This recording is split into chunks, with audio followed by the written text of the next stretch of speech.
Yeah. It's the end of the day, all my bills paid, so we bout to get lit off this soul juice.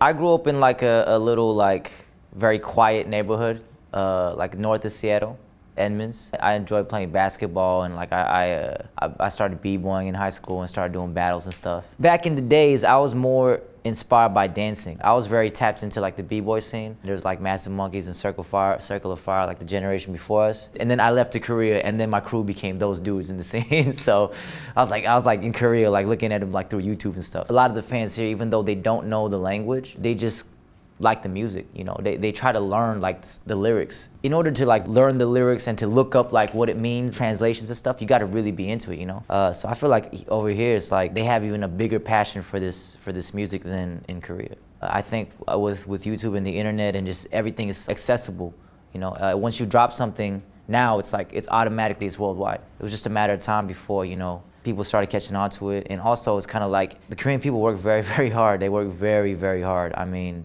training like, I think like 12 hours a day and whatnot. The work ethic is unmatched. When I started doing my solo thing, I kind of like that's when I really started making music in 2010.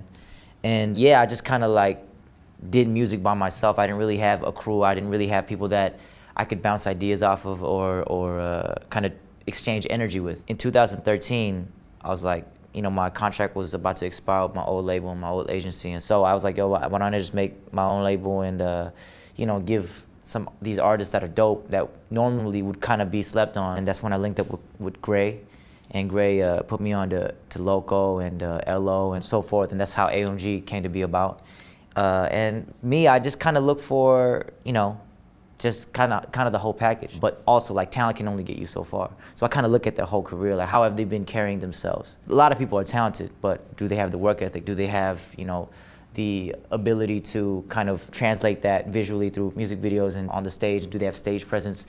How do they dress? How do they speak? What are they about? You know, so I kind of look at just everything.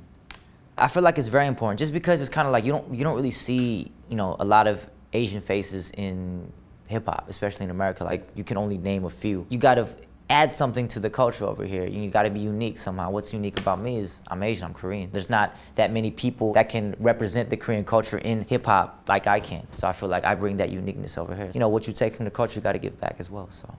Show Me the Money 7, hell no, no, just I did it last year, and I did it like in 2015. I don't think it would make sense for me to do it again, just because like I have my eyes focused on different stuff. Like, you know, I'm really trying to, you know, make a name for myself out here and really stomp my foot down and also try to get higher music stuff off the ground and all the Seattle stuff. So my focus is a little shifted right now. Favorite soju drinking game? That's something only a Korean person would ask. Hungminjeongum. It's like where you say like the first letter of a word, and then you kind of like have to like think of like a word that starts with that letter, and then you just keep on going, and then whoever's the last one to come up with it, they have to drink. You know, everybody's Korean is better than mine, but I never lose that game. Maybe because I'm quick on my feet, I don't know, but I never lose that game. What up, squad? I hope you enjoyed the video. If you did, you can hit the subscribe button. You can also follow us on Twitter and Instagram by clicking the links below. Until next time, thanks for watching All Def Music.